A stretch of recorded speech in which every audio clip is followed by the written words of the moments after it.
पहले हम लोगों ने 1 से 20 तक के प्रश्नों को हल कर लिया है। अब हम 20 से आगे के प्रश्नों को पढ़ेंगे, समझेंगे और याद करने का प्रयास करेंगे। तो चलिए अपना पूरा ध्यान अब अपने मोबाइल स्क्रीन की ओर करते हैं। तो यहाँ पहला जो है 21वां प्रश्न जो है यहाँ है, निम्नलिखित में कौन रोपण फसल है। तो यहाँ 4 ऑप्शन दिया गया है, गेहूँ, कोको, मक्का एवं राई। तो यहाँ 4 ऑप्शनों में चूँकि यहाँ पर रोपण फसल बोल रहा है तो गेहूँ, मक्का एवं राई ये सब खाद्यान्न फसलें हैं। तो यहाँ जो हो जाएगा कोको एक रोपण फसल होगा। प्रश्न संख्या 22, निम्नलिखित में से कौन कृषि आधारित उत्पाद नहीं है। तो कृषि आधारित उत्पाद यानी वैसा उत्पाद जो कृषि से नहीं प्राप्त किया जाता है उसे कृषि आधारित उत्पाद नहीं कहेंगे। तो यहाँ कौन सा कृषि उत्पाद है जो कृषि से प्राप्त नहीं किया जाता है। तो चीनी जो गन्ना जो कृषि से आता है, कॉफ़ी भी कृषि से आता है, चाय भी। तो यहाँ नमक है जो समुद्र से प्राप्त किया जाता है, अतः नमक कृषि आधारित उत्पाद नहीं है। प्रश्न संख्या 23, निम्नलिखित में से कौन प्रदेश विस्तृत वाणिज्य अनाज कृषि के लिए उपयुक्त नहीं है। यानी कौन सा क्षेत्र है जहाँ पर जो है वाणिज्य के लिए अनाज नहीं उपजा सकते हैं। तो यहाँ जो क्षेत्र है, पेडरी जो मैदान है, पम्पास भी मैदानी क्षेत्र है, स्टेपिस मैदानी क्षेत्र है, लेकिन यहाँ अमेजन बेसिन जो है यहाँ पर हम अनाज के लिए कृषि नहीं कर सकते। इसलिए इसका सही जवाब होगा अमेजन बेसिन, क्योंकि ये नदी एवं जंगल वाला इलाका है, इसलिए यहाँ पर अनाज के लिए फसल नहीं उगाया जा सकता है। प्रश्न संख्या 24, निम्नलिखित में से कौन बागानी फसल नहीं है। तो बागानी फसल वैसे फसल कहते हैं जिसको बागान के रूप में उसका कृषि किया जाता है। तो यहाँ पर जो है प्रश्न में ऑप्शन के अनुसार रबर, चाय एवं कॉफ़ी ये तीनों है बागानी फसल हैं, और यहाँ पर जो मक्का ये खाद्यान्न फसल हैं, इसलिए इसका सही जवाब होगा 4, क्योंकि मक्का खाद्यान्न फसल है।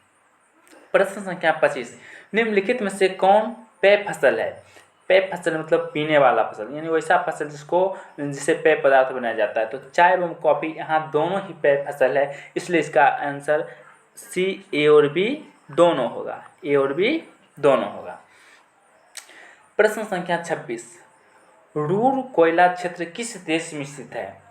तो जैसे रूर एक जगह का नाम है जो जहाँ कोयला का उत्पादन होता है।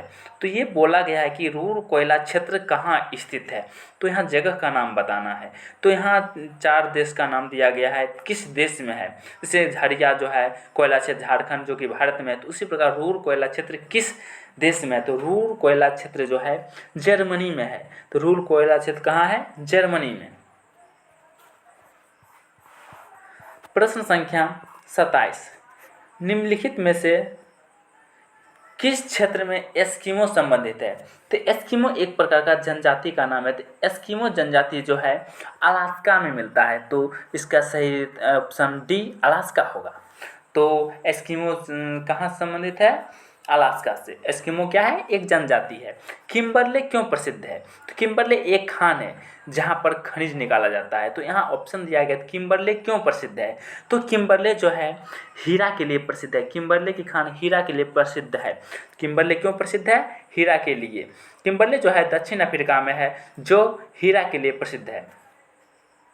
प्रश्न संख्या 29, चावल किस प्रकार की जलवायु का पौधा है। तो चावल अभी के समय में रोपा जा रहा है, यानी अभी जो है अगस्त सितंबर का जो महीना है, अभी धान की बुआई हो रही है। इस प्रकार जो है अभी गर्म का मौसम भी है और बरसात भी, यानी इस प्रकार से उष्ण एवं आर्द्र जो है जलवायु चावल के लिए अच्छा माना जाता है। तो इसका सही उत्तर भी होगा उष्ण एवं आर्द्र जलवायु। विश्व का सबसे अधिक कपास उत्पादक देश कौन सा है। तो यहाँ पर इस कपास के उत्पादन में भारत और चीन के बीच टक्कर होते रहता है। तो विश्व के उत्पादन में प्रथम स्थान पर चीन है, वहीं दूसरा स्थान पर भारत है। तो विश्व में सबसे अधिक कपास उत्पादक देशों में चीन पहला स्थान पर है, वहीं भारत दूसरा स्थान पर। प्रश्न संख्या 31, मेक्सिको के स्थानांतरित कृषि की प्रथा को क्या कहते हैं? यानी स्थानांतरण कृषि, जिसको झूम कृषि, रोका, कोवूत, लदान, इस प्रकार अन्य अन्य जगहों में इसके भिन्न भिन्न नाम हैं। तो यहाँ पर मेक्सिको देश में इसको किस नाम जाना जाता है? तो मेक्सिको देश में स्थानांतरित कृषि को कोवूत के नाम से जाना जाता है। प्रश्न संख्या 32, युकाटन और ग्वाटेमाला स्थानांतरित कृषि की प्रथा को क्या कहता है? वही प्रश्न है, यहाँ पर एक अलग देश का नाम दिया गया है। युकाटन एवं ग्वाटेमाला में स्थानांतरण कृषि के प्रथा को किस नाम से जानते हैं? तो इस देश में जो है इस प्रथा को मिल्पा के नाम से जाना जाता है। तो युकाटन एवं ग्वाटेमाला में कृषि की प्रथा को किस नाम से जाता है? मिल्पा के नाम से जाना जाता है। अतः इसका सही उत्तर बी होगा। प्रश्न संख्या 33, किरकुर जो विश्व में सर्वाधिक महत्वपूर्ण तेल क्षेत्र है कहाँ स्थित है?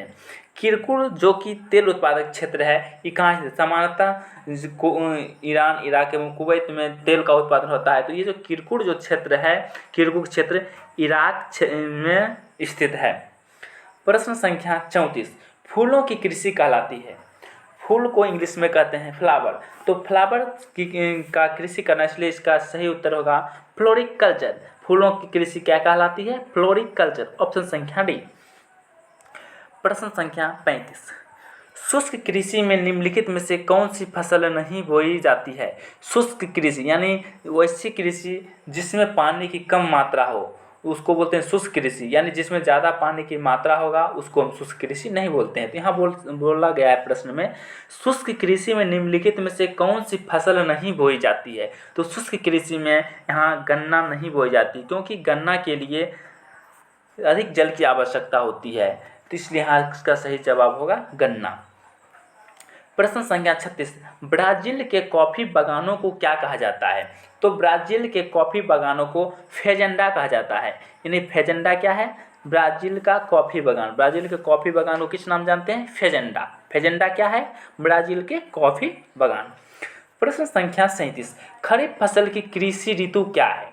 यानी खरीफ फसल सामान्य रूप से बरसात के मौसम में होता है, तो ये बरसात का जो समय होगा उससे संबंधित होगा।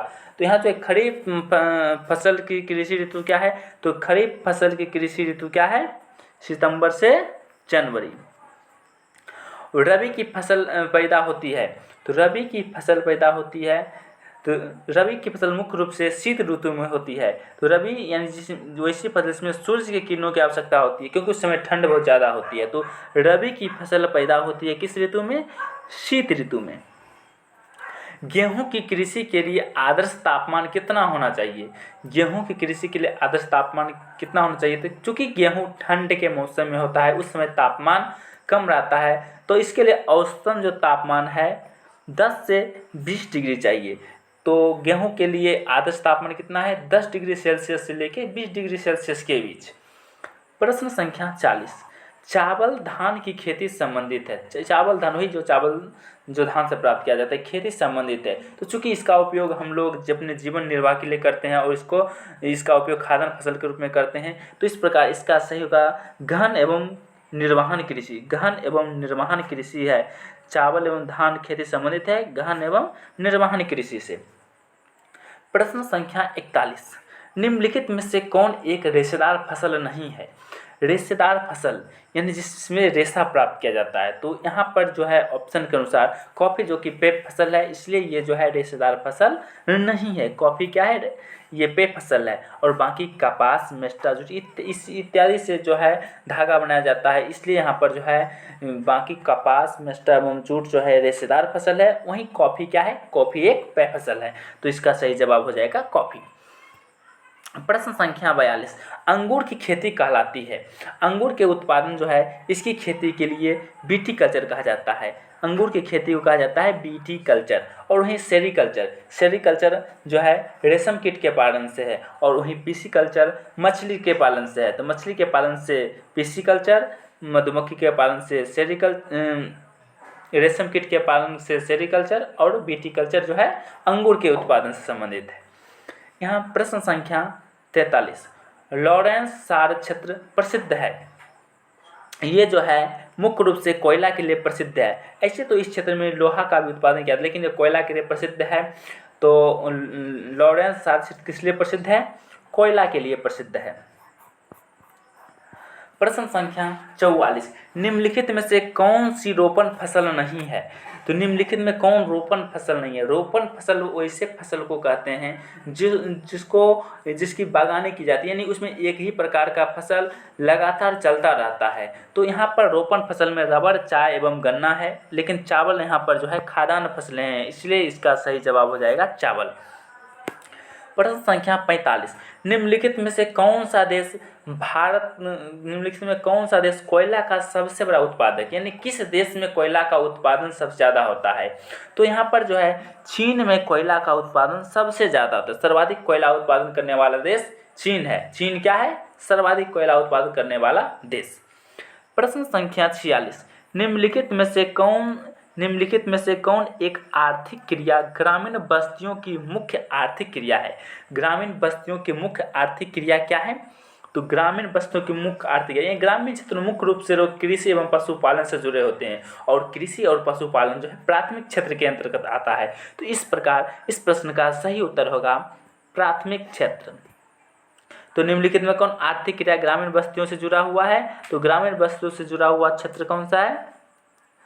प्राथमिक क्रिया। कौन सा? प्राथमिक क्रिया से। तो निम्नलिखित में कौन खाद्य फसल है? तो खाद्य फसल कौन से? वैसा फसल जिसका हम लोग खाने के लिए उपयोग करते हैं और उसका उपयोग हम पेट भर यानी पूरा तरीका से उस पर हम निर्भर हो सकते हैं। तो यहाँ जो है गेहूँ का हम लोग रोटी खाते हैं। इस प्रकार गेहूँ क्या है? खाद्यान्न फसल है। बाकी जो फसलें हैं इसमें से गन्ना एवं कॉफ़ी रोपण फसलें के उदाहरण। वहीं चुकंदर भी एक प्रकार का फल है जिसका हम लोग दैनिक जीवन में प्रतिदिन खा के अपना जीवन निर्वाह नहीं कर सकते हैं। तो वहीं जो है अगले प्रश्न की ओर चलते हैं। प्रश्न संख्या 48, चाय का सबसे बड़ा उत्पादक देश कौन सा है? चाय का सबसे बड़ा उत्पादक देश, यानी सबसे ज़्यादा चाय कहाँ होती है? तो सबसे ज़्यादा चाय कहाँ होती है? सबसे ज़्यादा चाय का उत्पादन भारत में होती है। सबसे ज़्यादा चाय कहाँ होती है? तो चाय उत्पादन में भारत अग्रणी देश है। प्रश्न संख्या 49, निम्नलिखित में से किस देश में सहकारी कृषि का सफल परीक्षण किया गया? सहकारी कृषि, सबसे पहले समझ लेते हैं सहकारी कृषि क्या होता है। तो सहकारी कृषि मतलब साथ रहकर कृषि करना, विभिन्न प्रकार के कृषि उपकरणों को एक साथ रखना और एक ही खेत में लोगों का समूह कृषि क्या करता है, इस प्रकार की कृषि को बोलते हैं सहकारी, यानी साथ से कृषि करना, सहकारी कृषि। तो इस का परीक्षण करने वाला प्रथम देश डेनमार्क है। डेनमार्क पहला देश है सहकारी कृषि का परीक्षण करने वाला। वहीं प्रश्न संख्या 50, निम्नलिखित में से कौन सी कृषि के प्रकार का विकास यूरोपीय औपनिवेशिक समूह के द्वारा किया गया? तो कौन सा कृषि है जो यूरोपीय के औपनिवेशिक समूह द्वारा किया गया? तो यानी विकास यूरोपीय समूह होता है, यानी एक कृषि का एक प्रकार जिसका विकास यूरोपीय उपनिवेश, यानी कोई भी देश जब दूसरे देश को गुलाम बनाता है तो वो उपनिवेशिक देश कहलाता है। तो उपनिवेशिक देश ने किस कृषि का विकास किया? तो वो कृषि का जो प्रथा है रोपण कृषि है। रोपण कृषि का जो है विकास किया किसने किया? यूरोपीय देशों के द्वारा कौन सी कृषि का विकास किया गया? रोपण कृषि। प्रश्न संख्या 51, सर्वोत्तम किस्म का कोयला कौन है? तो कोयला के 4 प्रकार हैं, एंथ्रासाइट, बिटुमिनस, लिग्नाइट, पीट। जैसा कि कर्म में बताया गया है यही कर्म इसकी गुणवत्ता का भी है। तो सबसे अच्छे किस्म का जो कोयला है एंथ्रासाइट है, उसके बाद बिटुमिनस, उसके बाद लिग्नाइट और पीट। तो यहाँ पर सर्वोत्तम किस्म का कोयला कौन सा हो जाएगा? एंथ्रासाइट। प्रश्न संख्या 52, बॉक्साइट में कौन सी धातु प्राप्त होती है? तो बॉक्साइट जो है एल्युमिनियम का अयस्क है। जिस प्रकार लोहा का अयस्क हेमाटाइट है, तो उसी प्रकार बॉक्साइट जो है एल्युमिनियम का अयस्क है। तो एल्युमिनियम का अयस्क कौन सा है? बॉक्साइट। बॉक्साइट से क्या प्राप्त होता है? एल्युमिनियम। प्रश्न संख्या 53, खनिज तेल का सबसे बड़ा उत्पादक देश कौन सा है? खनिज तेल का सबसे बड़ा उत्पादक देश कौन सा है? तो खनिज तेल का सबसे बड़ा जो उत्पादक देश है सऊदी अरब है। सऊदी अरब है खनिज तेल का सबसे बड़ा उत्पादक देश। प्रश्न संख्या 54, निम्नलिखित में कौन रोपण कृषि की फसल है? तो कितना बार रोपण कृषि से परिचित हो चुके हैं? तो यहाँ ऑप्शन के अनुसार कहवा, गन्ना, रबर इत्यादि सभी रोपण कृषि है, इसलिए इसका ऑप्शन संख्या डी सही होगा, क्योंकि कहवा, रबर एवं गन्ना तीनों ही रोपण कृषि के फसल हैं। प्रश्न संख्या 55, किस फसल की खेती पहाड़ी ढलानों पर की जाती है। तो पहाड़ी ढलानों पर मुख्य रूप से किस फसल की कृषि होती है? चाय, क्योंकि हम यहाँ पर दार्जिलिंग और असम के पहाड़ी ढलानों पर चाय की खेती की जाती है। इस प्रकार पहाड़ी ढलानों पर होने वाली कृषि कौन है? चाय। इस प्रकार हमने अध्याय 5 के वस्तुनिष्ठ प्रश्नों को हल कर लिया है। अब हम अगले वीडियो में अध्याय 6 के वस्तुनिष्ठ प्रश्नों को हल करेंगे। अगर ये वीडियो पसंद आए तो वीडियो को कर दीजिए लाइक और चैनल को कर दीजिए सब्सक्राइब। धन्यवाद।